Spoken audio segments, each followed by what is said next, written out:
एक किसान था जिसके दो बेटे थे। वह बहुत ही आलसी और निकम्मे थे। वह अपने पिता को कामकाज में हाथ बटाने के बजाय आलस किया करते थे, इधर उधर घूमते फिरते थे। किसान को अपने बेटों की बहुत फिक्र थी। वह सोचते थे कि मेरे मरने के बाद इनका क्या होगा, यह अपना पेट कैसे भरेंगे, अपने परिवार को कैसे संभाल पाएंगे। एक दिन किसान की हालत बहुत ही गंभीर थी। कहने का मतलब किसान मरने की हालत में था। तभी किसान ने अपने दोनों बेटों को बुलाकर उनसे कहा कि हमारे खेत में एक खजाना गड़ा हुआ है, लेकिन वह किस जगह है उसकी जानकारी मुझे भी नहीं है, लेकिन खोदने बाद तुम्हें वो खजाना मिल जाएगा। इतना कहकर किसान भगवान को प्यारा हो गए।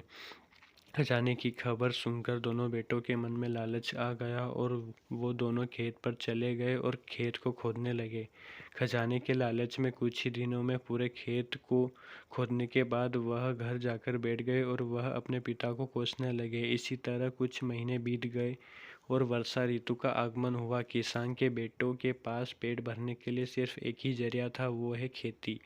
तब बाकी किसानों की तरह किसान के बेटों ने खेत में बीज बोने शुरू कर दिए। वर्षा का पानी पाकर वह बीज अंकुशित हुए और देखते ही खेत लहराने लगे। ऐसा लग रहा था कि हवा के झोंके से लहरा रहा था। यह देखकर किसान के बेटे बहुत खुश हो गए।